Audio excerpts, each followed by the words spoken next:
আমাদের অফিসের সবার প্রিয় কুরাইশি স্যার, তার আজকের ইফতারের আয়োজনটা খুবই ভিন্ন রকমই ছিল, যে কারণে আজকের ভিডিওটা করতে আমি বাধ্য হলাম।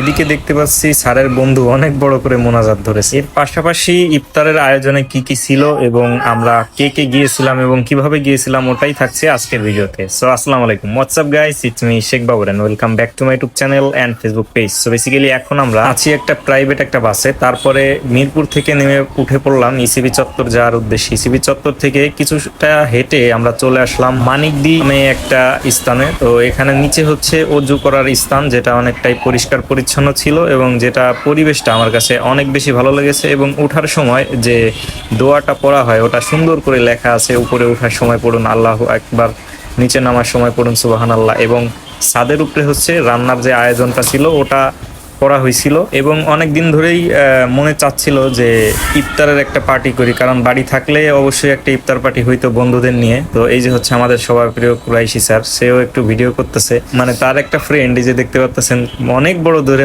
মোনাজাত ধরছে। তো যাই হোক, আজকের এই আয়োজনটা ছিল হচ্ছে কুরাইশি স্যারের পক্ষ থেকে। আর আজকের এই আয়োজনে ছিল হচ্ছে বিরিয়ানি এবং হচ্ছে খেজুর এবং হচ্ছে মাঠা এবং ইনটেক যে পানিগুলা হয় ওইগুলো। সো ফার্স্টে আমি ভেবেছিলাম যে হয়তো কোনো রেস্টুরেন্টে এইটার আয়োজনটা করা হবে, কিন্তু দেখলাম যে স্যারের উঠা বসা এই কোরআনের পাখিদের সাথেও আছে, যেটা আমার কাছে অনেক বেশি ভালো লাগছে। আর কোরআনের পাখিদের সাথে ইফতার করে আমি আসলেই অনেকটাই নিজেকে ধন্য মনে করছি এবং স্যারকে অসংখ্য ধন্যবাদ যে এত সুন্দর একটা আয়োজন করে আমাদেরকে ইনভাইট করছেন।